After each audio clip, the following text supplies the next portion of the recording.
Good morning. Welcome back to the Wildings Landing. We appreciate you being here.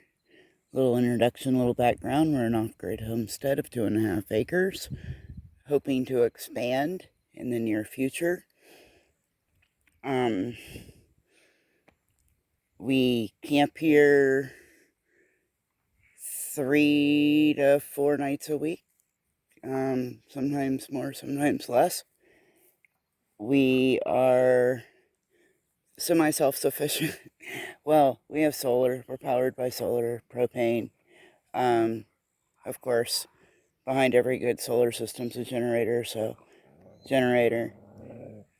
We're in the process of preparing for my youngest son's wedding, which will be held here. And if this is your first time joining us, welcome. You'll hear my silly puppy rolling in the compost. Almost every video. Anyway, that would bring you along for a tour of some of our garden plots. This is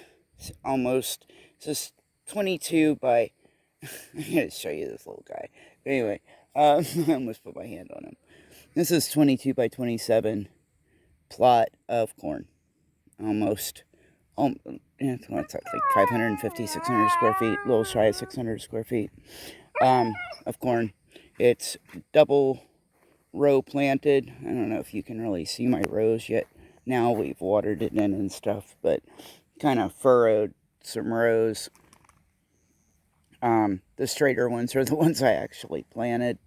And it's planted double on either side of those furrows. I'm going to come back and put some 10-10-10 in those furrows, water it in again. Some of my little variety signs need to be modified so I can hammer them in. But speaking of varieties, we have Golden Cross Bantam, Silver Queen, G90, Jackpot, Peaches and Cream, Avalon, and Candy Corn. The Avalon and Candy Corn are from Haas Tools. Everything else was store-bought, big box store. And I realize with corn that there will be cross-germination. I'm not concerned. Seriously, I'm not concerned. Corn is corn. Not corn is corn. We all have favorite varieties. But I wasn't real concerned with it. I mean, there may be a time that I find a favorite variety, leaning toward Avalon, that I grow separate, and so that no cross-pollination happens and stuff like that. But right now, I just want a good stand of sweet corn. So they're all sweet corn varieties.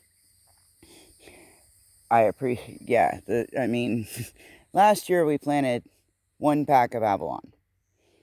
Did absolutely fantastic, absolutely amazing corn. Just not enough. We were completely out of corn, and yeah, we gave some away. Some years, which not many, but some years did have worms. Those went to my birds and stuff like that. But we only had corn for about 3 weeks. Might be because I ate it every day for lunch. But I really like that Avalon.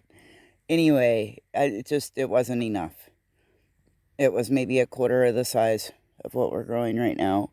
So that's where we're at with this one. This is nothing but corn. And the wedding's going to be right out there.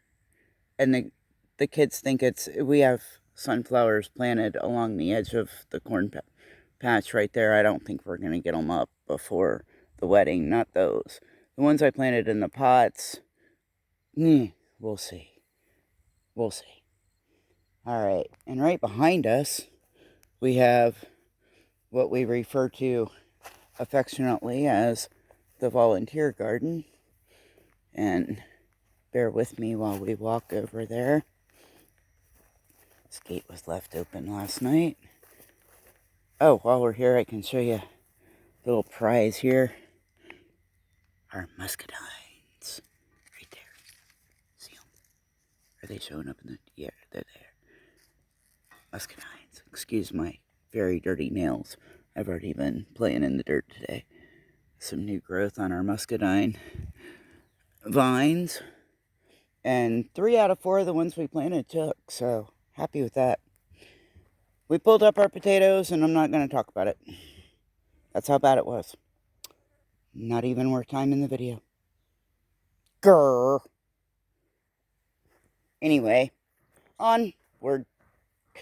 I don't know what we're going to plant there right now. I need to think about it, but I haven't. Here we've got some moringa and tomatoes that I need to work on tying up again. The wind this past week, if you live in Florida, were you getting this the way we were? Oh my gosh. One of my Facebook posts was, March, come get your weather out of May, because it's been bad. Looks like I've got some little cherry tomatoes there to harvest today. I didn't come out here yesterday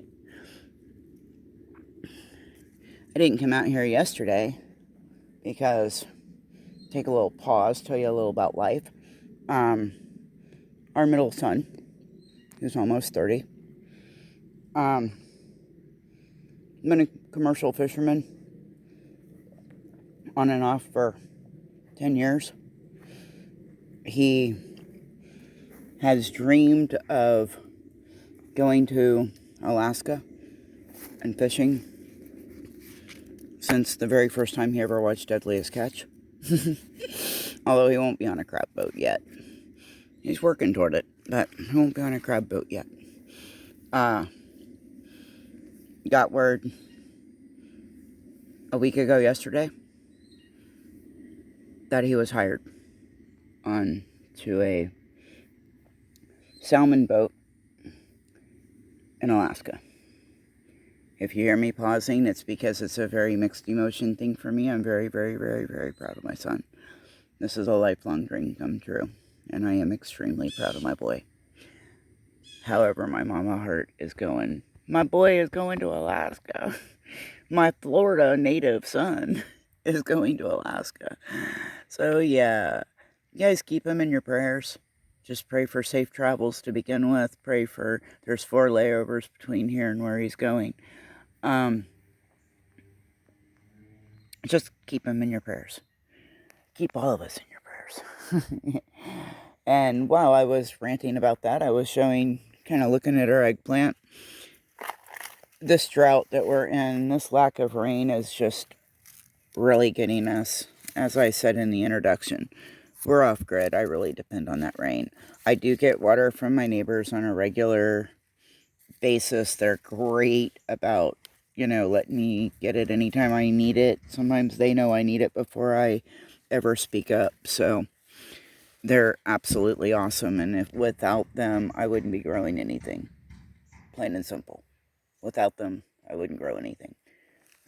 So I am very grateful that they permit us the privilege of getting water from them during this time. And we stand back and pray for rain constantly. We need it. Here's some of those tomatoes that all volunteer. We have no idea what variety they are. These are a really little tasty one. I'm enjoying this. I'm thinking that this is an old yellow pear that germinated from like 2 years ago, because I haven't grown yellow pear in a while. But it's one of my favorite varieties. So yum. Again, there were potatoes planted there. We're not talking about them. So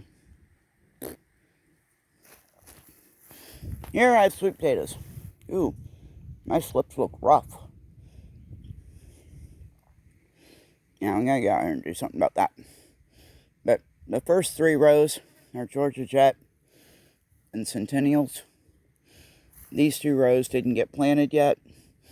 I'm gonna probably order some more slips. I looked into companion planting and I don't think I'm gonna bother.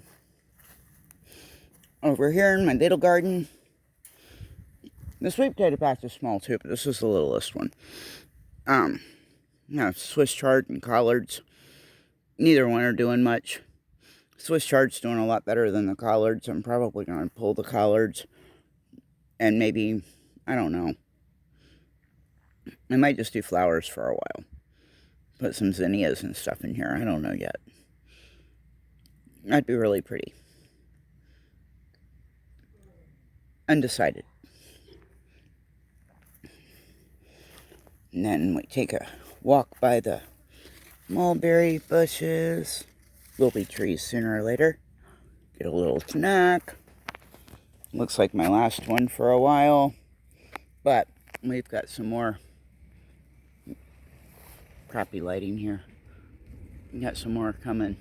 So both trees are full of berries again. You guys have any tips on where I should prune these to propagate more and how to propagate more? Comment below.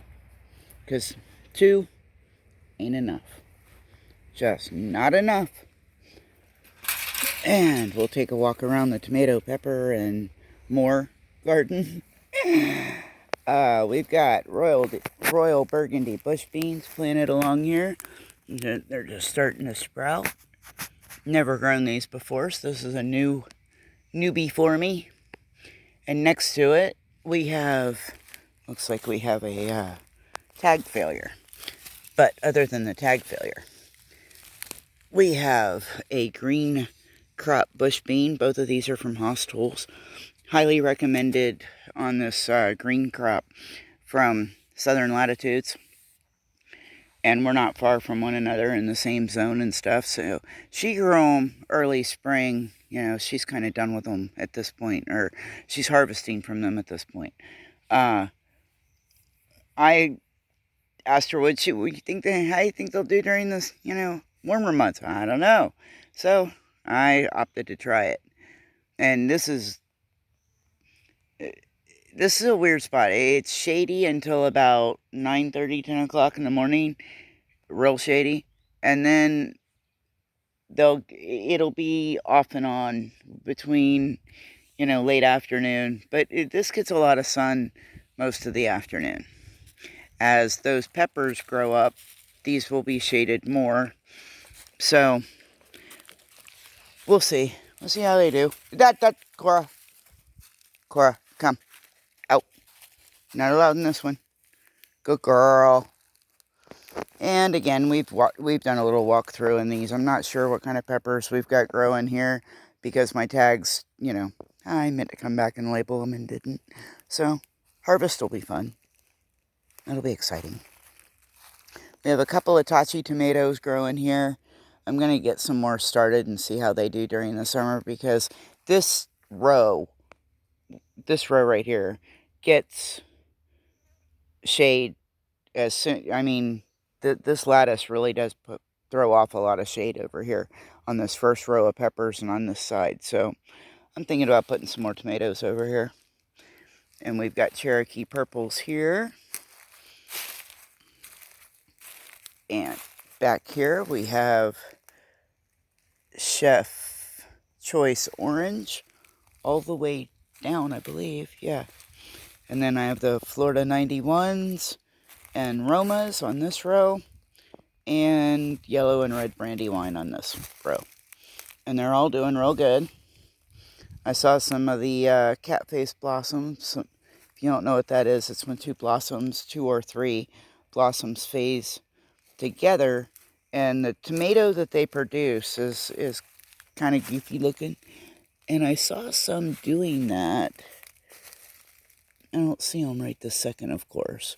Do we ever find things in the garden when we're trying to do a YouTube video about it? Grr. But I did see a few. So if I see them again, I'll be sure to at least get pictures, maybe get them on our Facebook page or something. But I had noticed them. I'd never personally experienced them, but I did know what they were. So when I saw them, I thought I'd leave them. Some people, I guess, pull them because it does take some energy out of the plant. But I think I'm going to leave them and check it out because it's something that I have not experienced. So if I can find them again, I will, I think I'm going to let it grow out and we'll see what happens. I planted okra And in lieu of shade cloth, I decided to get some okra along, and here it hasn't quite sprouted yet, but we're having these funky temperatures. Like I said, we're having March weather. Alright guys, that's all for these plots. The other garden, the container garden / faith garden, is in transition, and there's a lot of questions. I don't really know what I'm going to plant right now. So that's it for right this minute. Thanks for joining us. Thanks for tuning in. Keep Ben in your prayers. If you have any information on propagating mulberries, I appreciate that info. And if you have any suggestions what to plant in my little partial shade-ish tiny garden there, let me know that too. Alright folks, thanks for tuning in. We appreciate you. Please like, subscribe, share, comment. Thank you. Have a great one.